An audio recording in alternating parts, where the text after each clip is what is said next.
हमारा व्यवहार वह होता है जो उस वस्तु का स्वभाव होता है। आग के साथ आप क्या अपने ढंग से करना चाहेंगे या आग के ढंग से करना चाहेंगे? आग के हिसाब से करना चाहेंगे, क्योंकि आग का स्वभाव आपको मालूम है।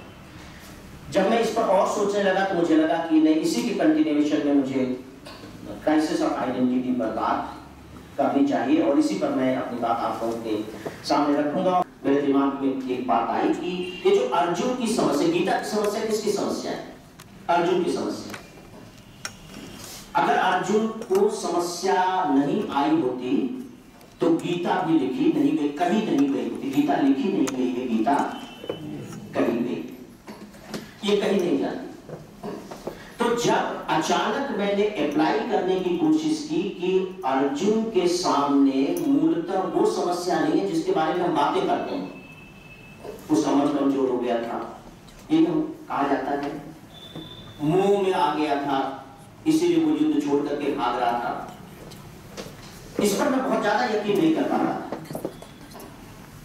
तो फिर मैंने क्राइसिस ऑफ आइडेंटिटी को अर्जुन के ऊपर अप्लाई करके देखा, और फिर मैंने देखा कि न केवल अर्जुन पर ही इस थ्योरी को अप्लाई किया जा सकता है, बल्कि इस थ्योरी को पकड़कर पूरी की पूरी गीता की व्याख्या की जा सकती है, और अद्भुत तरीके से व्याख्या की जा सकती है।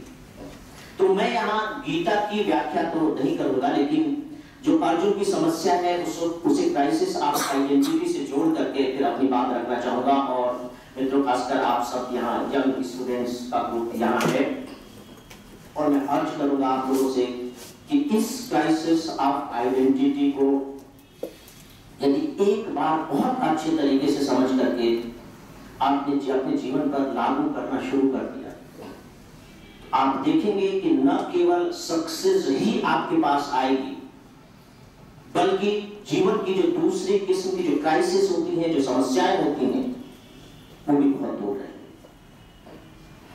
अब आप देखिए, मैं शुरू करता हूं अर्जुन की समस्या से। आप सबको मालूम है कि अर्जुन युद्ध क्षेत्र में जाता है, कृष्ण उसके सारथी हैं, और युद्ध क्षेत्र में पहुंचने के बाद जब दोनों तरफ की सेनाओं को देखता है तो अर्जुन क्या कहता है? अर्जुन कहता है कि हे कृष्ण, मैं युद्ध नहीं करूंगा। कृष्ण सुनकर चौंक जाते हैं कि ये क्या कह रहा है, युद्ध शुरू होना है, और जिसको कृष्ण ने धर्म युद्ध का नाम दिया, उसका सबसे बड़ा शूरवीर ये कह रहा है कि मैं युद्ध नहीं करूंगा। तो अर्जुन से कृष्ण पूछते हैं कि तुम युद्ध क्यों नहीं करोगे? तो सबसे पहले अर्जुन ने अपने सिम्टम्स बताए। देखिए दोस्तों, ये अर्जुन हम सब हैं, भूल जाइए अर्जुन को, सारी चीजों को अपने ऊपर अप्लाई कीजिए। अर्जुन भी एक चरित्र था, एक व्यक्ति था, उसकी भी सारी बातें, सारी चीजें वही थी जो आप और हमारी हैं। पात्रों को हमें इसी रूप में देखना चाहिए। वो प्रकृति की कोई विशिष्ट निर्मित नहीं है, कोई स्पेशल क्रिएशन नहीं है, वो कॉमन क्रिएशन। लेकिन उसकी कथा लिखी गई, उसमें कुछ विशिष्टता थी, या कह लीजिए कि उसमें कुछ विशिष्टता थी, इसलिए उस पर कथा लिखी गई। तो पहले वो सिम्टम्स बताएं। आप देखिए कि वही सिम्टम्स आते हैं कि मेरे पैर कांप रहे हैं, मुझसे खड़ा हुआ नहीं जा रहा है, मेरी त्वचा जल रही है, धनुष मेरे हाथ से छूट रहा है। स्वाभाविक है कि जब मन कमजोर होगा तो शरीर भी कमजोर हो जाएगा। हाँ, आईएएस के इंटरव्यू में बिल्कुल हो जाएगा।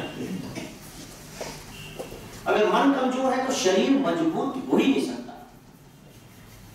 सवाल ही नहीं होता, राइट? तो ये सब बताने के बाद जब कृष्ण थोड़ी सी अपनी बात रखते हैं तो अर्जुन फिर से तर्क देता। देखिए, हम सब तर्क देते हैं। हमारे दिमाग की एक सबसे बड़ी खूबी ये है कि आप किसी भी बात को, अपने गलत से गलत बात को भी तर्क के द्वारा सही सिद्ध कर सकते हैं। तर्क बेसिकली दुधारू तलवार है, दो-धारी तलवार, उसके दोनों तरफ उसी तरह की धार होती है। उसी चीज को गलत सिद्ध कर दीजिए, उसी चीज को गलत से सही सिद्ध कर दीजिए। अर्जुन तर्क देता है, मैं आपको थोड़ा सा तर्क बताता हूं, तब आपको सही तरीके से चीजें समझ में आएगी कि कितने मजेदार तर्क देता है। और उस समय अर्जुन की जो एज थी वो 84 इयर्स की थी। जब महाभारत का युद्ध हो रहा था उस समय अर्जुन 84 इयर्स के थे और जो कृष्ण थे वो 88 या 89 इयर्स के, जो इनकी जो एज जो गणना की गई। तो 84 इयर्स का अनुभवी शूरवीर ये तर्क दे रहा है, मैं इसलिए एज की बात कर रहा हूं। वो कहते हैं कि देखिए कृष्ण, आप तो जानते हैं कि मैं बहुत बड़ा सूरमा हूं, बहुत बड़ा वीर हूं, आपको मालूम है कि मैं सबको मार डालूंगा। कृष्ण कहते हैं हाँ मुझे मालूम है, तुम सबको मार डालूंगा। तो बोले जब मैं इन सबको मार डालूंगा तो ये जितने भी आदमी मर जाएंगे? बोले हाँ। तो बोले फिर इनकी जो पत्नियां हैं वो विधवा हो जाएंगी? बोले तो हो जाएंगे। तो फिर इस राज्य में कोई पुरुष रह नहीं जाते, क्योंकि लड़ने वाले जितने भी होंगे वो सब मारे जाएंगे।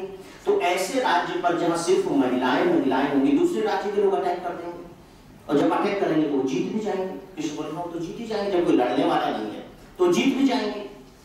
तो बोले जब वो जो जीत जाएंगे, वो जीते हुए लोग फिर वहां की महिलाओं से विवाह करेंगे? बोले हाँ ये भी होगा।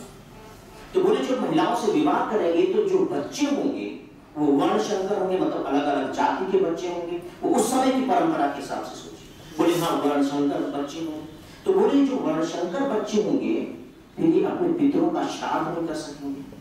पितरों का श्राद्ध किया जाता है ना, पितृपक्ष में देखते हैं, पितरों का श्राद्ध नहीं कर सकेंगे, क्योंकि वर्ण संकर ऐसे बच्चे पितरों का श्राद्ध नहीं कर सकते। बोले हाँ ये भी पितरों का श्राद्ध नहीं कर सकेंगे।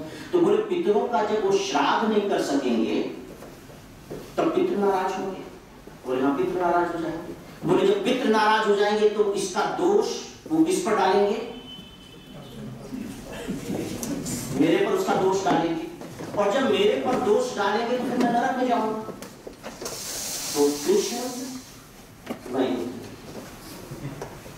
आप देख रहे हैं कहां से लेकर के कहां तक। और ये अर्जुन उस नीति शास्त्र या धर्म शास्त्र के तर्क को भूल गया है जो सिर्फ एक लाइन में था कि जो युद्ध के क्षेत्र में मारा जाता है उसे मोक्ष की प्राप्ति, उसको भूल गया है, भूल गया है। अब आप देखिए कि अर्जुन के साथ ये संकट क्यों पैदा हुआ, और ये बात बहुत कम जानकारी में है, मैं आप लोगों की जानकारी में लाना चाहूंगा। ऐसा नहीं था कि अर्जुन पहली बार द्रोणाचार्य या भीष्म से लड़ाई कर रहा था, पहली बार ये लड़ाई नहीं हो रही थी। आप लोगों को मालूम है कि जब पांडव अज्ञातवास में थे 1 साल के लिए, उस समय विराट नगर में रह रहे थे। महाभारत में एक पूरा का पूरा विराट पर्व है। तो लास्ट डेट जब 12 साल मतलब 1 साल पूरे होने थे, उस समय आपको मालूम है कि जो अर्जुन था वो एक नारी के वेश में रहता था। तो ये हो गया कि अब तो और दुर्योधन को लगा कि अब तो वो पकड़े जाएंगे, और अटैक कर दिया विराट नगर दुर्योधन ने। जब विराट नगर पर अटैक हो गया तो जो विराट नगर के राजा थे उनका पुत्र था उत्तर, उसको कहा कि तुम जाकर के इनसे लड़ाई करो, क्योंकि दुर्योधन उनके यहाँ की सारी गाय ला करके अपने यहाँ ले जाने लगा। उस समय गाय बहुत बड़ी संपत्ति हुआ करती थी। पहले गाय मतलब आज की गाय नहीं मत समझो, वो संपत्ति हुआ करती थी। इसलिए द्रोणाचार्य ने गाय मांगे थे उसमें अपने दक्षिणा में।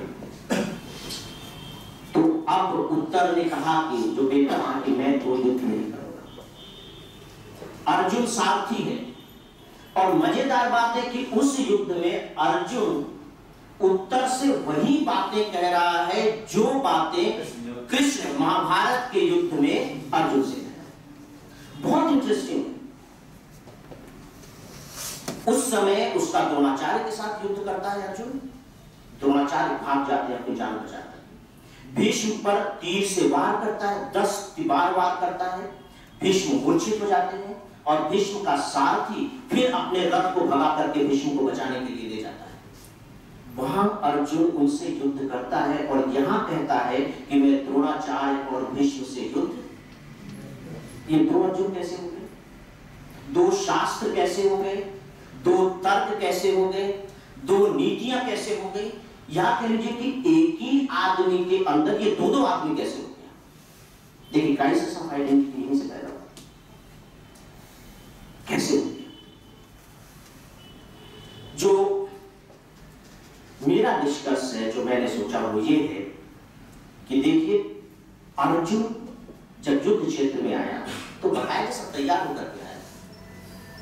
ऐसा नहीं था कि अचानक उससे युद्ध करने के लिए कहा गया था, वो बकायदे तैयार होकर के आया था। और उसको यह भी मालूम था कि सेना में दोनों ओर से कौन कौन किसकी तरफ से लड़ रहे हैं, क्योंकि संधियां उससे पहले हो चुकी थी। उसको मालूम था कि उसे द्रोणाचार्य और भीष्म पितामह से लड़ना होगा, ये कोई अचानक नहीं हो गया। तो जब सब कुछ पूर्व निर्धारित था, वो सोच समझ कर आया था, और जब युद्ध शुरू होने की बात आई तो उस क्षण अर्जुन वहां से पलायन क्यों कर रहा है? इसको मैंने जो विश्लेषित करने की कोशिश की है वो ये है कि अर्जुन अपनी पहचान को उस क्षण भूल गया। अर्जुन की पहचान क्या थी? युद्ध के क्षेत्र में अर्जुन की पहचान एक शूरवीर की थी, एक योद्धा की पहचान थी। और योद्धा की पहचान पर उसने अपने किस पहचान को लाद दिया? रिलेटिव्स की पहचान को, संबंधियों की पहचान को लाद दिया कि ये मेरे मामा हैं, ये मेरे गुरु हैं और ये मेरे पितामह हैं। तो था वो योद्धा, उसकी जो रियल आइडेंटिटी क्या थी? वो योद्धा की थी। और उसने अपने को बना क्या लिया? रिश्तेदार। जब योद्धा के वेश में एक रिश्तेदार सोचने लगेगा तो ये क्राइसिस पैदा हो जाएगी। ये क्राइसिस पैदा होगी, फिर आप कुछ भी नहीं कर सकते। क्योंकि देखिए, जो हमारे थॉट्स होते हैं और हमारे जो इमोशंस होते हैं, दोनों, चाहे हमारे विचार हो या हमारे भाव हो, आप कभी भी इसको अनुभव करके देख सकते हैं कि हमेशा उसी के अनुकूल पैदा होंगे जिसके अनुकूल जो उस समय आपकी आइडेंटिटी होगी, उसी के अनुकूल भाव विचार पैदा। और ये जो आइडेंटिटी है, याद रखिए कि ये जो आइडेंटिटी है ये हर क्षण बदलती रहती है। और हो सकता है कि एक ही क्षण में आपकी 10 आइडेंटिटी, ये भी हो सकता है। हमारे साथ प्रॉब्लम क्या होती है? हमारे साथ प्रॉब्लम ये होती है कि हमारी ये जो आइडेंटिटी है, हमारी जो पहचान है, वो बदल तो हर क्षण रही है, लेकिन उसके अकॉर्डिंगली हम अपने आप को बदल नहीं पाते। हमारी सबसे बड़ी जो प्रॉब्लम, आप आईएएस बनने के बाद एक ऑफिस में आईएएस ऑफिसर, राइट? लेकिन जैसे ही आप अपने कमरे से बाहर आकर के अपनी गाड़ी में बैठते हैं तो आप क्या बन जाते हैं? आप एक यात्री बन जाते हैं। अब आप कुछ नहीं है और आपका पूरा जीवन किसके हाथों में? उस ड्राइवर के हाथ में है जिसकी आप कोई वक़्त नहीं करते, जिसे हर समय डांटते रहते हैं या कम से कम सम्मान के साथ तो नहीं देते। मजेदार बात है कि उस ऑफिसर के हाथ में ड्राइवर की जिंदगी नहीं, नौकरी तो हो सकती है उस सीमा तक, लेकिन जिंदगी तो नहीं। लेकिन उस ड्राइवर के हाथ में आपकी जिंदगी है। अगर वो अपने को बम समझ ले, आत्मघाती हमले वाला बम समझ ले, तो राम नाम सत्य होते हुए टाइम नहीं लगेगा। लेकिन जब आप कार में बैठते हैं तो क्या आप अपनी आइडेंटिटी को चेंज कर पाते हैं? फिर आप घर पहुंच जाते हैं। घर पहुंचने के बाद पत्नी है, मां है, भाई है, बेटा है, जो लोग भी है, अब आप वहां किस रूप में हैं? क्या पत्नी के साथ पति के रूप में है, बेटे के साथ पिता के रूप में है, भाई के साथ भाई के रूप में है, या कहीं ऐसा तो नहीं कि अभी भी आप डायरेक्टर के रूप में या सेक्रेटरी के रूप में या कमिश्नर के रूप में या जो कुछ भी हो आप उस रूप में? क्या सच में हम में इतनी क्षमता है? हमने अपने अंदर के मैकेनिज्म को इतना स्ट्रांग बना रखा है, लगातार चेंज करते रहने वाला बना रखा है कि जैसे ही जरूरत पड़ती है हम अपने आप को बदल लेते हैं। क्या कुछ ऐसा अभ्यास हमने किया है? और यही से सच पूछे तो जीवन की क्राइसिस पैदा होती है। हमारे साथ एक जो सबसे बड़ी प्रॉब्लम होती है, आप लोगों की अभी जो भी एज होगी, आगे जाकर के एज होगी, कि हम सब की लाइफ में कोई ना कोई एक हाईएस्ट आइडेंटिटी का पॉइंट आता है। जैसे अगर आपने जो सीने का वो लेते हैं, वो लेते हैं ग्राफ, क्या कहते हैं, हाँ, उसमें आप देखेंगे कि इस तरह की लाइनें होती है, शिखर से बने रहते हैं। उसमें एक लाइन सबसे हाईएस्ट पर होती है और फिर सब शिखर बने रहते हैं। तो मैं इसको देखता हूं, इसमें जितने भी शिखर हैं ये सब के सब हमारी आइडेंटिटी को शो करते हैं, डिफरेंट आइडेंटिटी। हमारे हार्ट की पल्सेशन की तरह, हमारा जैसे दिल धड़क रहा है, अलग अलग ऊंचाइयों तक जाता है, उसी तरह से हम सबकी अपनी अपनी आइडेंटिटी होती है जो अलग अलग शिखरों पर होती है। इसमें एक सबसे टॉप पर शिखर होता है, और हमारा सबसे बड़ा दुर्भाग्य है कि हम इस टॉप के शिखर को, जो सबसे ऊंचाई पर है, इसे अपनी जिंदगी भर की आइडेंटिटी समझते हैं। हम हमेशा अपने आप को इसी से ही आइडेंटिफाई करते हैं कि हम यही हैं। आप किसी भी आईएएस ऑफिसर से मिलेगा और आप उससे पूछेगा कि आप अपनी जिंदगी की कोई कहानी सुनाइए, कोई अच्छी चीज सुनाइए, तो आपको क्या सुनाएगा मालूम है? ये मैं अनुभव की बात बता रहा हूं। व्हेन आई वाज कलेक्टर, इसका मतलब ये हुआ कि जो कलेक्टर का जो शिखर था, और वह किसी भी आईएएस के ऑफिसर के पोस्टिंग में डेफिनेटली वो एक शिखर होता है, इसमें कोई डाउट नहीं। उस समय जो अधिकार होते हैं, काम करने के जो मौके होते हैं, जो रेस्पेक्ट होती है, जो रिकॉग्निशन होती है, वो अद्भुत होती है, उसमें कोई दो राय नहीं है। हम उसे पहचाने, उसे पकड़ करके रखें, कोई हर्ज नहीं। लेकिन प्रॉब्लम यह होती है कि उसको हम अपने पूरी की पूरी लाइफ पर अप्लाई कर देते हैं। हम हमेशा अपने आप को वही समझने लगते हैं और दूसरे वैसा नहीं समझते। दूसरे आपको किस रूप में देखेंगे? दूसरे आपको उस रूप में देखेंगे जो संबंध आपका उनके साथ है। उनको इससे कोई मतलब नहीं है कि आप क्या थे और अभी आप क्या होने जा रहे हैं। उनको तो इस बात से मतलब है कि आप अभी क्या। और जो व्यक्ति इस बात के प्रति बहुत सतर्क रहता है कि मैं अभी क्या हूं, मेरे सारे व्यवहार इसके अनुकूल हों, उसके जीवन में आप देखेंगे कि कभी दूसरी तरह की समस्याएं पैदा नहीं होगी, क्योंकि बिल्कुल अपने परफेक्ट आइडेंटिटी के तहत काम कर रहा है। गीता में ही आपको प्रसंग मिलेगा जब कृष्ण बार बार समझाते हुए अर्जुन से कहते हैं कि स्वधर्म का पालन करो, अपने धर्म का पालन करो। अनफॉर्चुनेट पार्ट ये कि हमने अब धर्म को ये पूजा पाठ पंथ इन सब से जोड़ लिया है। धर्म का मतलब ये नहीं। अगर आप मनुस्मृति को पढ़ें तो उसमें धर्म की बहुत सिंपल सी परिभाषा दी है, और वो ये है धारयेति इति धर्म, अर्थात जिसे धारण किया जा सके वो धर्म है। सीधी सी बात, जिसे हम स्वीकार कर सके, जिसे एक्सेप्ट कर सके, धारण कर सके, मतलब हमारा शरीर जिसे बर्दाश्त कर सके, जो होना चाहिए। और फिर उसमें धर्म के लक्षण दिए हुए धैर्य, क्षमा, मन पर नियंत्रण, ये धर्म है। तो स्वधर्म का मतलब ये नहीं कि मैं हिंदू हूं, वो मुसलमान है, मैं क्रिश्चियन हूं, ये धर्म नहीं है। धर्म का मतलब है कि अभी आपको क्या करना चाहिए, अभी जो धारण करने योग्य है वो आपका धर्म है। उदाहरण के लिए मैं अभी बोल रहा हूं, मैं वक्ता, तो वक्ता के रूप में मुझे क्या करना चाहिए, क्या धारण करना चाहिए, ये मेरा धर्म और ये मेरी आइडेंटिटी।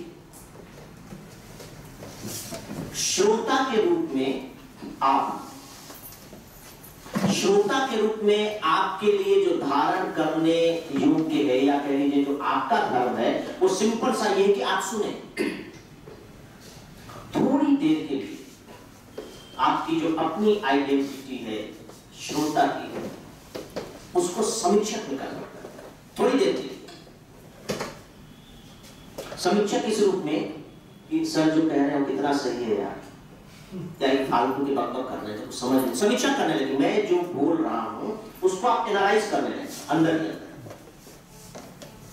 इसका मतलब है कि आपकी जो श्रोता की आइडेंटिटी है उसके प्योरिफिकेशन में, उसकी जो प्योरिटी है उसमें विकार आना शुरू, अब उसमें गड़बड़ी होने लगी। आप परफेक्ट सिचुएशन में रह नहीं सकते, ऐसा हो ही नहीं सकता।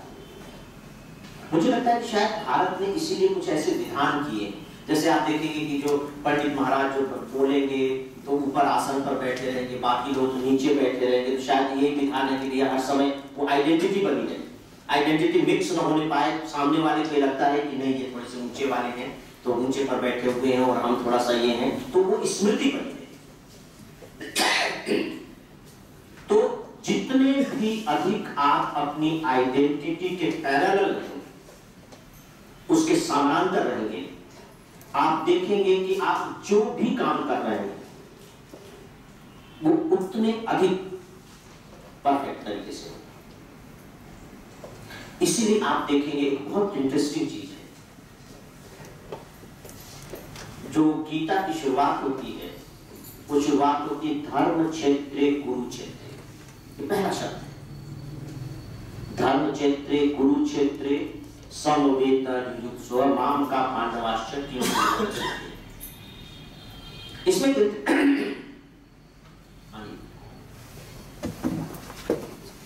इसमें एक इंटरेस्टिंग चीज ये है, आप लोग स्टूडेंट हैं और इसको बहुत अच्छे से जानते होंगे। पहला शब्द है धर्म क्षेत्र, दूसरा शब्द है कुरुक्षेत्र। मतलब यहां जो लड़ाई हो रही है वो धर्म की लड़ाई हो रही है और कौरवों के साथ लड़ाई हो रही है, मतलब दो हैं। धर्म का मतलब है जो धारण करने योग्य है, और कुरु का मतलब है जो किया जा रहा है। अब जरूरी नहीं कि जो किया जा रहा है वो धर्म के अनुकूल ही। मजेदार बात है कि जो सेकंड लाइन में आपको जो क्राइसिस ऑफ आइडेंटिटी दिखाई देगी वो दिखाई देगी, ये धृतराष्ट्र का कथन है। और धृतराष्ट्र पहला शब्द क्या बोला है? माम का।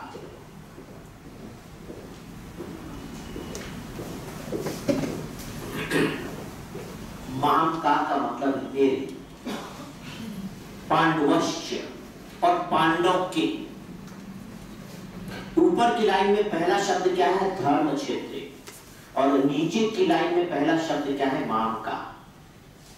इसका मतलब है कि जो मेरे पुत्र हैं वो धर्म के क्षेत्र का प्रतिनिधित्व कर रहे हैं। ये व्याकरण का नियम नहीं होता है। और कुरुक्षेत्र, और नीचे की लाइन में शब्द क्या है? पांडवाश्च। मतलब जो कुरुक्षेत्र वाले जो हैं वो पांडव। आप देख रहे हैं कि अपने आप को धर्म से जोड़ दिया, क्राइसिस हो गया। उनको अभी तक ये नहीं लग रहा है कि इनफैक्ट मैं स्वयं ही अधर्म के क्षेत्र में। और याद रखिए कि यही धृतराष्ट्र इससे पहले कई बार पांडवों का पक्ष ले चुके, लेकिन यहां आने के बाद अब उन्होंने अपने को एक तटस्थ राजा की भूमिका से हटाकर माम का की भूमिका।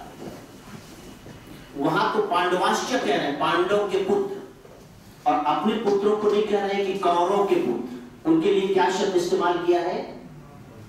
मां, मेरे। राजा गायब हो गया, उसकी जगह पिता आ गया। और जब पिता आ गया तो फिर वो उसे पक्ष लेना ही लेना है। जैसे एक छोटा सा उदाहरण है, हम लोग सब अक्सर सुनते रहते हैं कि मान लीजिए कि बहुत अच्छा सर्जन है और उसको अपने बेटे के दिमाग का ऑपरेशन करना है, जो बहुत सेंसिटिव होता है। वो डॉक्टर करेगा और बहुत अच्छा सर्जन है, best surgeon of the world, लेकिन वो अपने बेटे के दिमाग का ऑपरेशन नहीं करेगा, जबकि उसे करना चाहिए। बेस्ट सर्जन, सबसे अधिक विश्वसनीय भी है, सबसे अधिक सावधानी के साथ भी करेगा, लेकिन वो क्यों नहीं कर रहा? शायद सिर्फ इसलिए कि उस डॉक्टर ने पिता का हस्तक्षेप हो गया।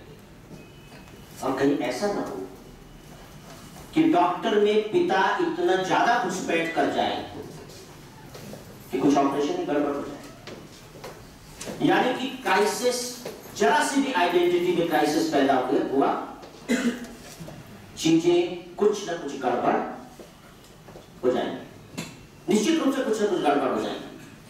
जैसा कि मैंने कहा कि आप सुन रहे हैं, आप समीक्षा करने लगिए, आप घड़ी देखने लगिए, कुछ और चीजों के बारे में सोचने लगिए, टाइम हो गया है, बस मिलेगी कि नहीं मिलेगी, वहां जाना है, आप देखेंगे कि वो हिस्सा आपसे मिस हो जाएगा, क्योंकि उतने समय के लिए जो एक परफेक्ट श्रोता की जो आपकी आइडेंटिटी होनी चाहिए थी, वो आपने मिस कर दिया है। तो ये सिर्फ प्रैक्टिस की बात है। मैं दावे के साथ कहता हूं कि यदि हम सब प्रैक्टिस करें इसके लिए और लगातार हम अपनी आइडेंटिटी को बदलते चले, और देखिए बहुत सीमा तक हम बदलते भी।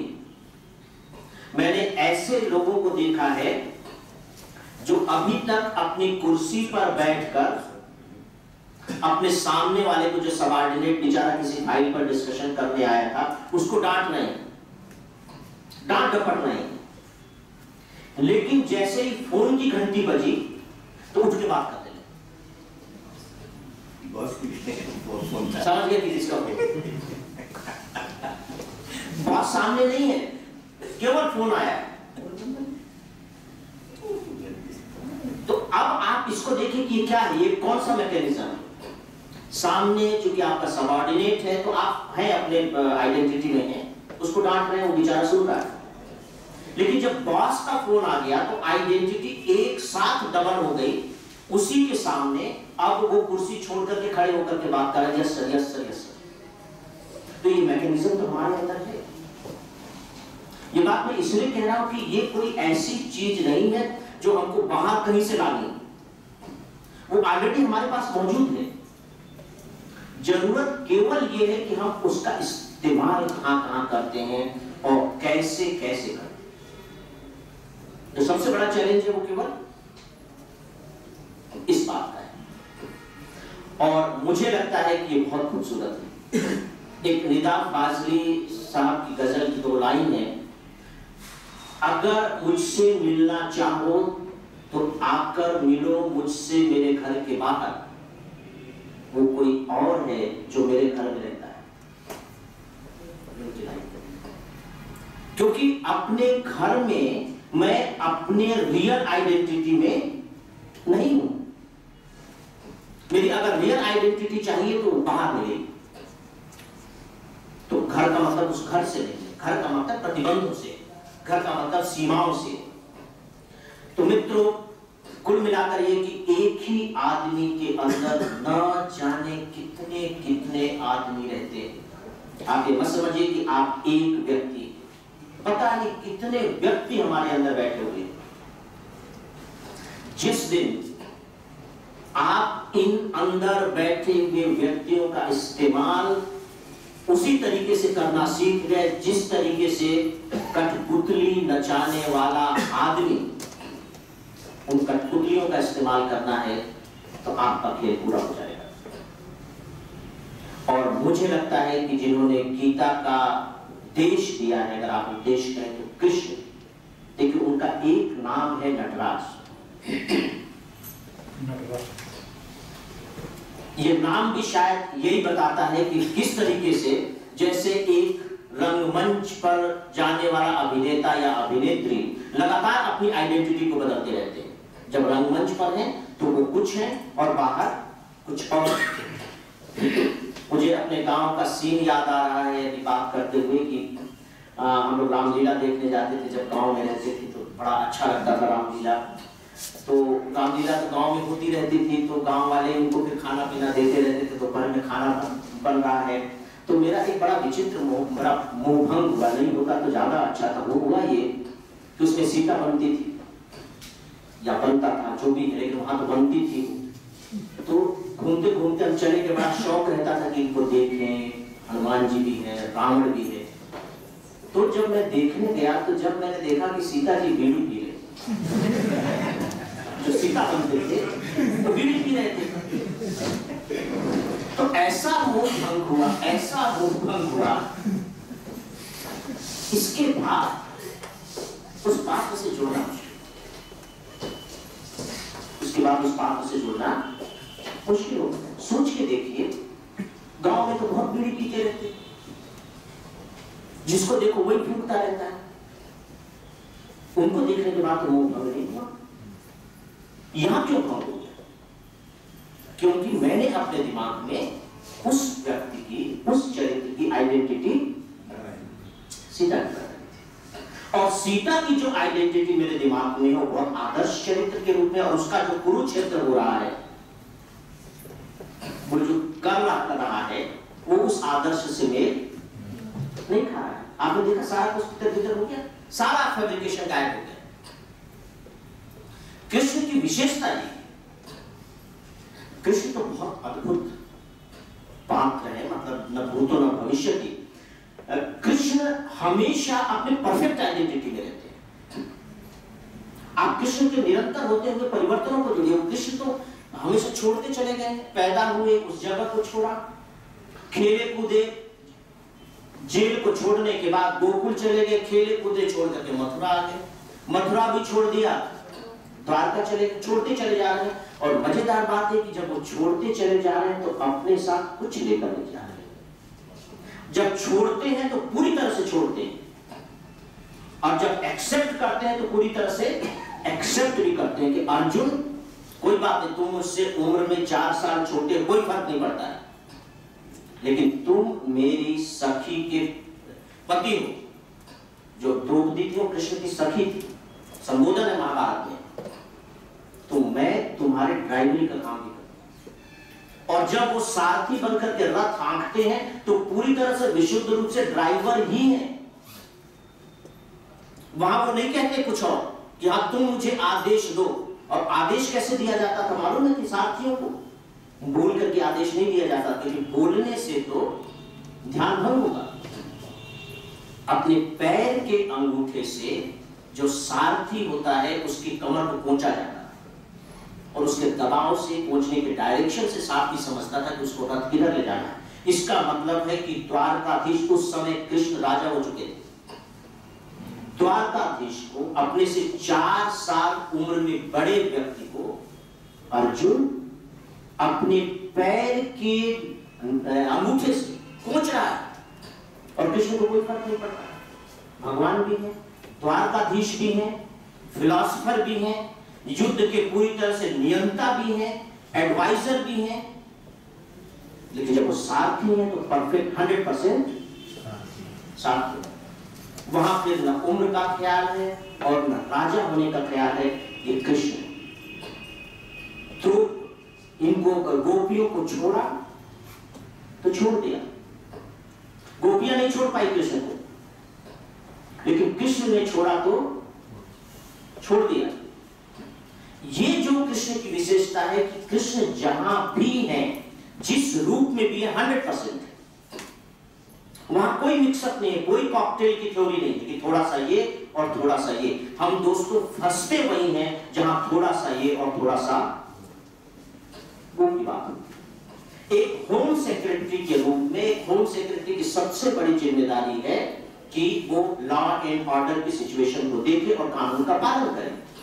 लेकिन जब एक होम सेक्रेटरी के पद को या उस आइडेंटिटी को भूलकर पर्सनल लेवल पर कोई दबाव डालेगा फोन करके, तो क्राइसिस पैदा हो गया। नतीजा आपके सामने है। तो ये जो वैल्यू में जो परिवर्तन आया, जो थॉट आया, जो एक्शन हुआ, किस वजह से हुआ?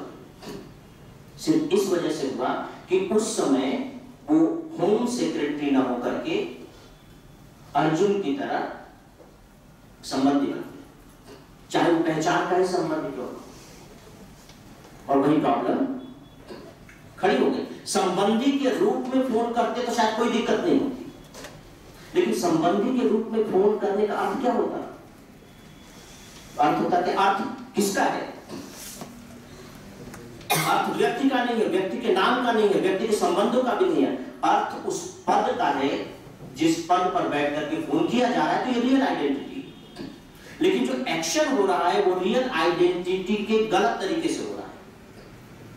तो आप देखेंगे कि जितने भी क्राइसिस इस तरह के पैदा होते हैं हमारी लाइफ में, आप एनालाइज करके देखिएगा, तो ज्यादातर क्राइसिस उसमें से सिर्फ इसलिए पैदा होते हैं कि क्योंकि उस पर्टिकुलर मोमेंट पर हम अपनी जो रियल आइडेंटिटी है उस आइडेंटिटी को खो देते हैं, और जब उसकी जगह पर कोई दूसरी पहचान आ जाती है तो उसी पहचान के अनुकूल फिर हमारे दिमाग में विचार पैदा होते हैं और या भाव पैदा होते हैं, और बट नेचुरल है कि जिस तरह के भाव और विचार पैदा होंगे उसी के अकॉर्डिंगली फिर हमारे एक्शन,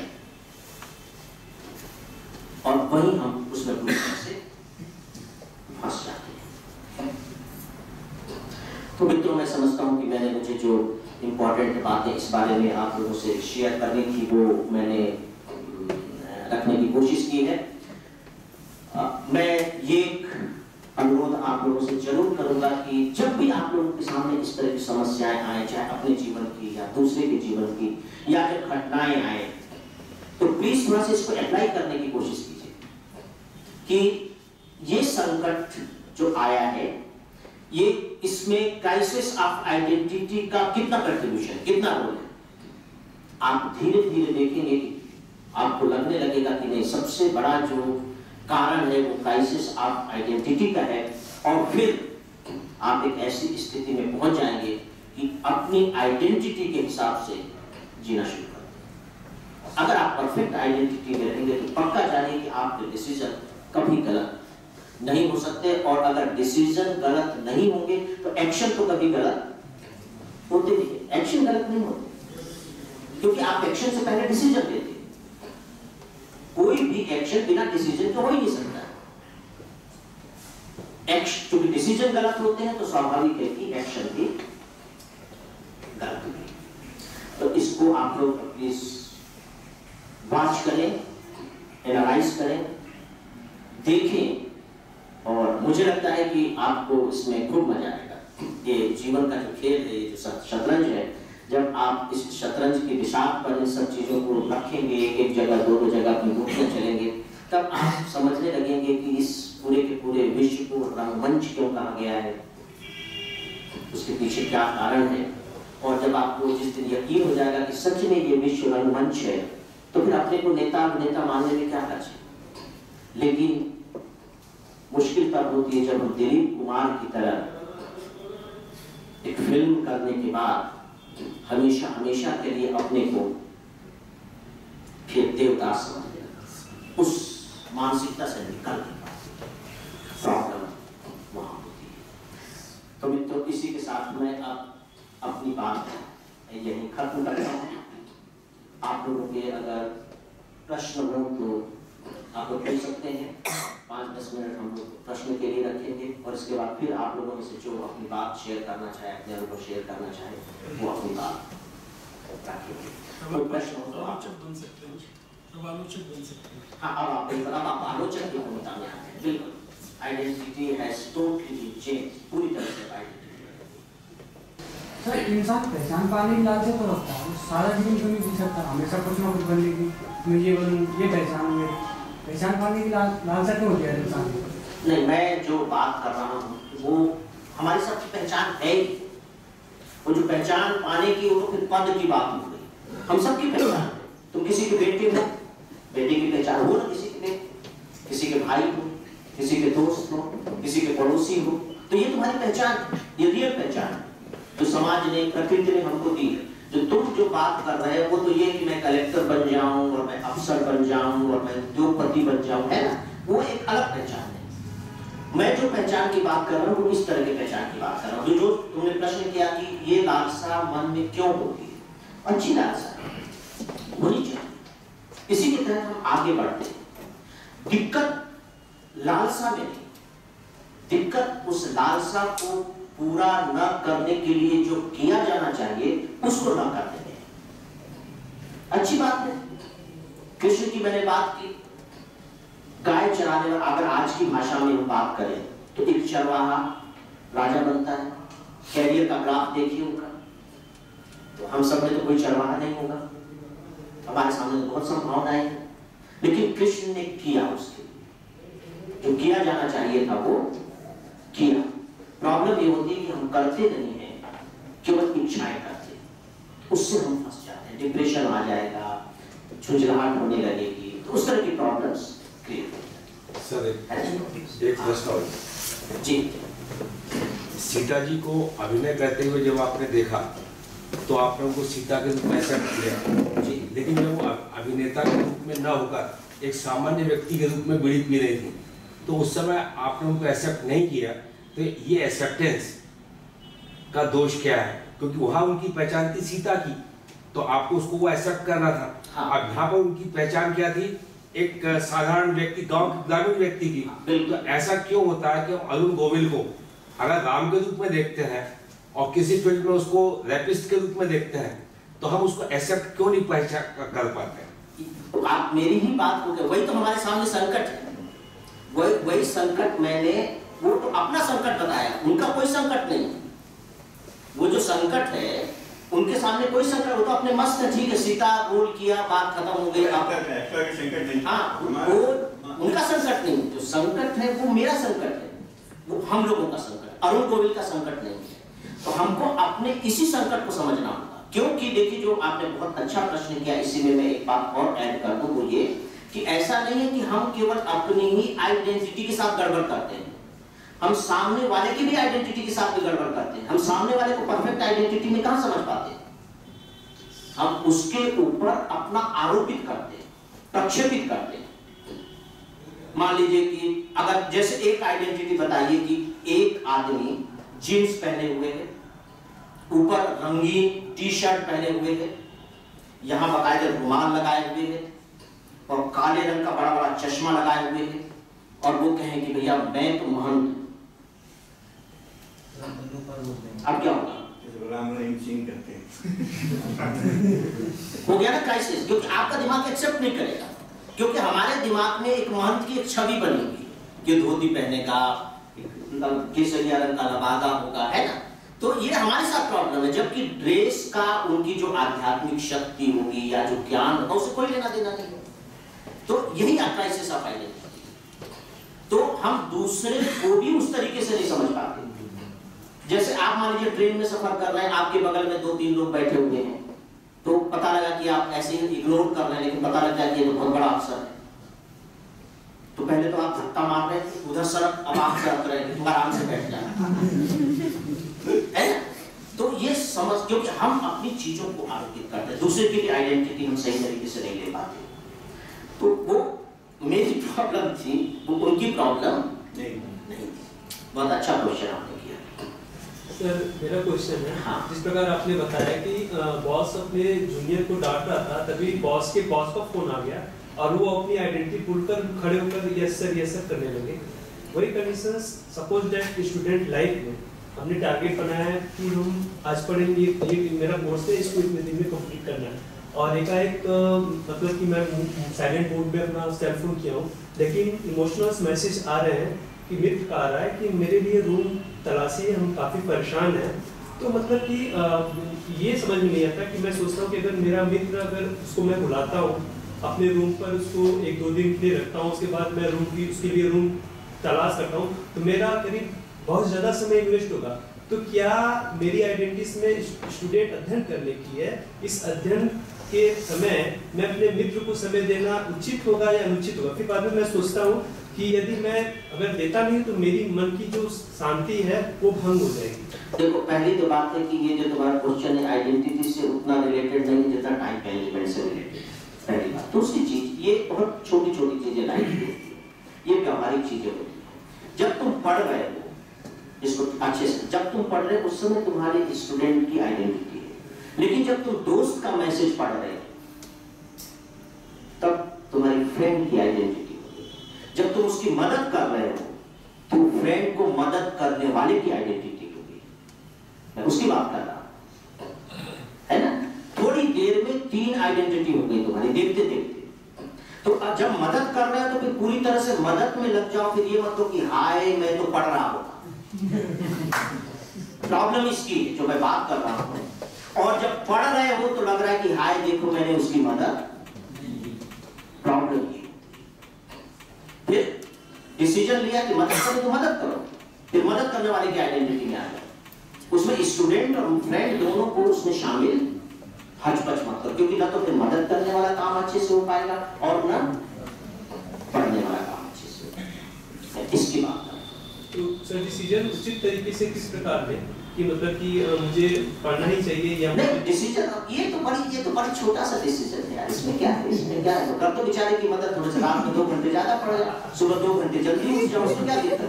थोड़ा सा सरकार लो, आज कोर्स पूरा करना था, कल हो जाएगा, उसमें क्या दिक्कत है? ये तो बड़ी छोटी सी बात है, उसको तो मैनेज करने की बात है ना? हाँ सर, हम सामने वाले व्यक्ति से इच्छा और अपेक्षा रखते हैं, वो हमारी आइडेंटिटी को चेंज कर देता है। तो यदि हम इसका निर्धारण कैसे करें कि हम उससे इतनी ही अपेक्षा रखें कि हमारी आइडेंटिटी भी गड़बड़ ना हो और उसकी आइडेंटिटी के अनुसार हम इतनी ही अपेक्षा करें उससे? अपेक्षा रखना ही अपने आप में गलत है। उसमें मात्रा की तो कोई बात ही नहीं है कि कितने तोला, कितने ग्राम, कोई मतलब नहीं। आप अपेक्षा और उपेक्षा, ये दोनों सबसे खतरनाक चीज है। जो रिलेशंस खराब होते हैं इन दोनों की वजह से होते हैं, और आइडेंटिटी का संबंध रिलेशन से बहुत ज्यादा है। राइट? आप अपेक्षा एक तहत कि शायद ये कर देगा, ये भी तो हो सकता है कि आपने गलत अपेक्षा की। ये क्या जरूरी है कि आपने अपेक्षा जो की है वो सही आपको लग रहा था, उसको नहीं लग रहा। तो यहां आपने आइडेंटिटी ही गलत की। एक डॉक्टर के पास आप जा रहे हैं कि आपको अपेक्षा है कि वो आपका इलाज कर देगा, उस डॉक्टर को इलाज ही करना नहीं आता, वो बीमारी नहीं पकड़ में आ रही, तो आपने गलत आइडेंटिफाई किया ना, गलत आदमी के पास चले गए अपेक्षा लेकर के। तो इसका कुल जो उत्तर है वो ये है कि अपेक्षा की ही नहीं जानी चाहिए, मात्रा का तो कोई सवाल ही नहीं। उसने नहीं किया, उसकी अपनी चॉइस है वो कि वो ना करे, उसको वो फ्रीडम दीजिए कि वो नहीं कर रहा है। आगे के लिए आप सतर्क हो जाइए, बात खत्म हो गई है ना? हम जब अपनी आइडेंटिटी को उस पर लादने लगते तो प्रॉब्लम होती है। अपेक्षा से शिकायत कब पैदा होती? जब आप उस पर लादने लगते कि वो तो मेरा भाई था और उसने भाई होकर के भी ऐसा नहीं किया, उससे फिर क्राइसिस। हम यदि इच्छा या अपेक्षा रखेंगे नहीं तो फिर संबंध बने कैसे रहेंगे? क्या संबंधों का आधार सिर्फ इच्छा और अपेक्षा ही होती है? आंतरिक रूप से तो बनी ही रहती है कहीं ना कहीं। नहीं, वो आंतरिक रूप से नहीं बनी रहती, वो ऑटोमेटिक तरीके से चलती रहती है। समाज को चलाने के लिए, जीवन को चलाने के लिए जो स्वाभाविक तौर पर कुछ प्रक्रियाएं स्थापित की गई हैं, वो ऑटोमेटिक तरीके से चलती रहती है। माँ अपने गोद में बच्चे को पाल रही है जन्म दे करके, तो वह क्या अपेक्षा? और जो माताएं अपने बच्चों को ये सोच करके पालेंगी कि ये बड़ा होकर के मेरे बूढ़े की लाठी बनेगा, और बाद में पता लगा कि वो सच में लाठी बन गया है, प्रॉब्लम आ जाती है। लेकिन माँ और बच्चे के जो छोटे का संबंध है, ना तो बच्चा ये अपेक्षा कर रहा है कि ये मुझे पालेंगे तो मस्त है, और ना माँ ये अपेक्षा कर रही है कि मैं इसलिए पालूं कि ये बड़ा होकर के है। तो बच्चे से पढ़ने लिखने जाता है तो कोई एग्रीमेंट करती है क्या माँ क्या पिता कि तुम एग्रीमेंट करो? नहीं होता, वो स्वाभाविक तौर पर चलते रहते हैं, दोस्ती स्वाभाविक तौर पर चलती रहती है, उसमें टू वे सिस्टम में चीजें होती रहती है। ये हमको लगता है कि अगर यही नहीं हुआ तो जीवन कैसे चलेगा, क्योंकि हमारा दिमाग किसी तरह से चीजों को देखने और सोचने का आदी हो गया है, इसलिए हमको लगता है कि ऐसा ही होता होगा, इसके सिवाय कोई दूसरा रास्ता है ही नहीं। बहुत से रास्ते, लेकिन हम वहां तक अभी देख नहीं पा रहे हैं। एक बहुत इंटरेस्टिंग फैक्ट ये है कि गीता का जो बिल्कुल आखिरी वाक्य है जो अर्जुन का, इसके बाद तो संजय का वाक्य है, गीता का जो आखिरी वाक्य है वो बहुत मतलब अंदर से हिला देने वाला है। और अर्जुन ये कहता है कि अब मुझे स्मृति बोध हो गया है, ये शब्द है स्मृति लब्धे, कि मुझे स्मृति की प्राप्ति हो गई है। मतलब क्या प्रॉब्लम थी शुरू में? विस्मृति हो गई।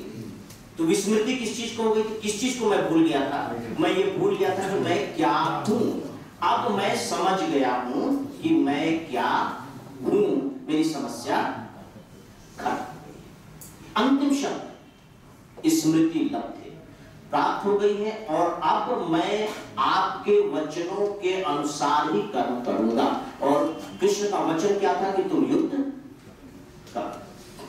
तो परफेक्ट आइडेंटिटी में गीता मतलब मेरी दृष्टि में व्यक्ति को परफेक्ट आइडेंटिटी में लाने का पूरा एक उपक्रम है, पूरी की पूरी एक कोशिश है, लॉजिक है, या जो भी आप कह लीजिए, जिस तरीके से एक समझाइश है कि व्यक्ति अपने रूप को समझे। और भारतीय दर्शन में जो कहा गया आत्म साक्षात्कार या अपने को जानो, खुद को समझो, तो मैं समझता हूँ कि वो आइडेंटिटी से ही मतलब है, क्योंकि कोई भी व्यक्ति एक आइडेंटिटी में कभी नहीं रहता।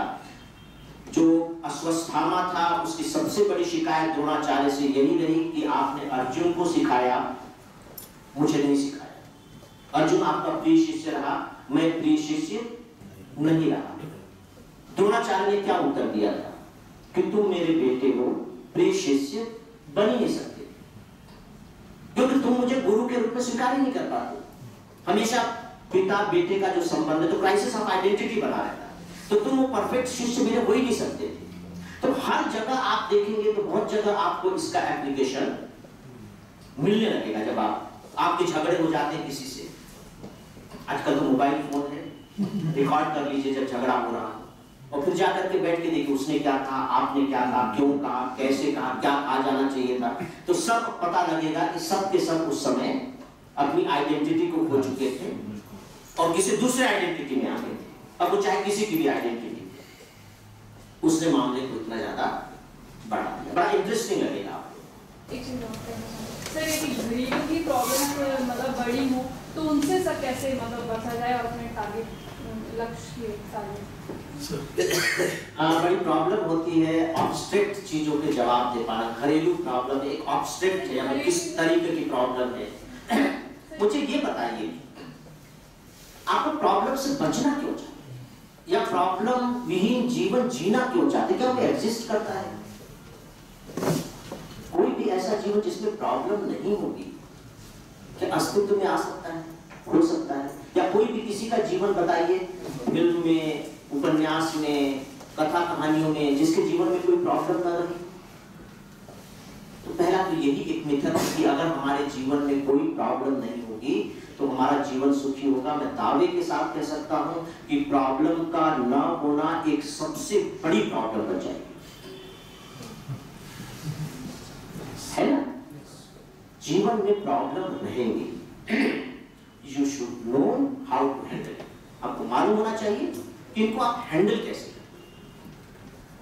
लेकिन टाइम नहीं हुआ इतना। जैसे मैं एग्जांपल दे रही हूँ छोटे तौर, जैसे मदर डाइवोर्स और सिस्टर को घर से बाहर निकाल दी, ये प्रॉब्लम तो जेन्युइन होती है, जो बहुत रिलेटेड होती है फैमिली से। इससे बचा भी नहीं जा सकता और अपने लक्ष्य को भी मतलब पाना है। तो इस सिचुएशन में क्या करें? मुझे तो ये लगता है कि ये सारी चीजें हमें मजबूत बनाने के लिए आती है, हमारी आंखों को खोलने के लिए आती है। What is society, how people react, how they act, और ऐसी सिचुएशन में रह करके हम क्या करें और कैसे करें। जब तक हम देखिए, समस्या अलग बात होती है, स्थिति अलग बात होती है। आप जो बता रही हैं ये समस्या है, ये स्थिति है। आप खामोश कर देंगे तो गड़बड़ हो जाएगा। तो जो मेरी स्थिति है, आई शुड एक्सेप्ट इट, तो समस्या रहेगी नहीं। मान लीजिए कि मैं लंगड़ा, ये समस्या नहीं है मेरी, ये मेरी स्थिति है। समस्या तो ये है कि मैं ये सोचता हूं कि मैं लंगड़ा नहीं होता तो देख उसके दो पैर हैं, देन समस्या है। इस एक्सेप्ट कर लो, क्योंकि इस पर तो मैं कुछ भी नहीं कर सकता। मैं लंगड़ा हूं तो लंगड़ा हूं। अगर मदर का डाइवोर्स हो गया है या सिस्टर, अब ये स्थिति बन गई। अब देखना ये कि how to set it right, इसको अब हम ठीक कैसे करें। आप विवेकानंद की जीवनी को पढ़िए। इतने धनी परिवार के व्यक्ति जब उनके पिता की डेथ हो जाती है तो घर बिल्कुल, उनकी सारी प्रॉपर्टी, घर, मकान वगैरह सब रिश्तेदार ले लेते। ज्यूइश परिवार में उनकी माँ अपने घर का खर्च 1400 रुपए महीने में चलाती थी। कब की बात है? आज के 1400 नहीं, सन 1890 में वो अपना घर 30 रुपए में चलाती थी। बहुत बड़ी समस्या थी, लेकिन क्या उसने विवेकानंद को तोड़ दिया? अपना निर्णय बदलने को कहा, घर वापस आने को कहा। आज भी हमारे पास लेटर है कि उन्होंने खेतड़ी के महाराज को लेटर लिख करके रिक्वेस्ट किया था कि मेरी प्रार्थना है कि आप मेरी माँ को हर महीने 100 रुपए भेज दिया कीजिए। जब खेतड़ी महाराज ने उसको एक्सेप्ट किया और 100 रुपए महीना भेजने लगे, कुछ समय के बाद उनके पास से भी पत्र आ गया कि हम भेजने में सक्षम नहीं। इसके बाद भी विवेकानंद वापस तो नहीं आए। सेटराइट किया ना कि यहाँ से मिल जाएगा, यहाँ से मिल जाएगा, खेतड़ी के महाराज को भेजो, लेकिन अपना रास्ता नहीं बदला। तो जो स्थिति होती है, फर्स्ट इट एक्सेप्ट इट और देन उसको ठीक कर लीजिए, अपने रास्ते पर चलते रहिए। तो समस्या और स्थिति, इन दोनों के अंतर को समझिए, है ना? और जैसे बीच में कॉल्स आते हैं, उनको हैंडल करना, मतलब फादर तो बेटे से ही बात करके अपनी डिस्कस करेंगे प्रॉब्लम क्या चल रही है, किस स्टेज में पहुंची, तो ये कॉल्स तो भी एक डिस्टर्ब। कैसे कॉल्स आते हैं? जैसे मतलब अब केस यहाँ तक हैंडल हो रहा है, मतलब जो भी हो रहा है, मतलब एक सिचुएशंस ही वो बार-बार फोन पे बता रहे हैं, तो ये प्रॉब्लम्स, ये जो प्रॉब्लम थी, अगर आप पहले फर्स्ट लेक्चर में आई थी क्या? सर नहीं आ पाई, लेट आई हूँ, 7:30। हाँ, उसमें हमें दुखों से छुटकारा पर ही वो था, वो सारा लेक्चर ही दुखों से छुटकारा पर स्वभाव को समझना है ना। ये सब सच पूछे तो दुख है ही नहीं है, ये समस्याएं नहीं है, ये प्रॉब्लम्स नहीं है, ये कुछ भी नहीं है ना। देखिए, अगर मैं बैट्स लेकर के खड़ा हो जाऊं क्रीज पर, तो अगर 10 साल का बच्चा भी बॉल फेंकेगा तो मैं क्लीन बोल्ड हो जाऊंगा। और लेकिन अगर सचिन तेंदुलकर हो तो क्लीन बोल्ड नहीं हो, क्योंकि वो जानता है कि how to hit the ball. ये सारी चीजें उसमें जानने के ऊपर। कोई छोटी छोटी मुसीबतों से घबरा जाते हैं, किन्हीं को बड़ी बड़ी मुसीबतें भी नहीं ला पाते। तो ये हमारी मानसिक शक्ति, हमारा अपना अनुभव, चीजों के प्रति हमारा नजरिया और उनके लिए लिए गए एक्शंस, इन सब पर डिपेंड करता है ना। चलिए, फिर कभी ये खासकर सच पूछिए फ्रेंड्स, तो ये जो लाइफ मैनेजमेंट का हम लोगों ने इस तरह से शुरू किया हुआ है, और निष्कर्ष में निश्चित हो जाता है, जो बैठी भी है वो नीले ड्रेस में को ऐसा शुरू करना चाहिए। तो इसका पर्पज ही यही है कि किस तरह से जीवन के बारे में एक नया, ठोस, तार्किक, एक वैज्ञानिक नजरिया विकसित किया जाए। जीवन इमोशंस नहीं है, ठीक है, कि पूरी तरह से लॉजिक नहीं है, लेकिन पूरी तरह से भावनात्मक भी नहीं। जीवन वह नहीं है जो आप समझते। प्रकृति अपने ढंग से काम करती है, बहुत दयालु है, बहुत निर्दयी है।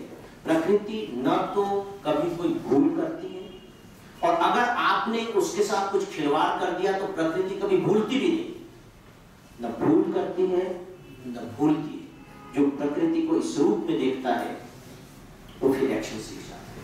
तो जीवन भी इसी तरीके से चलता है। जीवन वो नहीं है जो हम सोचते हैं या हम चाहते हैं, जीवन वो है जो जीवन है। तो किस तरीके से हम लोग धीरे धीरे इस चीज को समझ पाए कि जीवन क्या है, कैसे चलता है।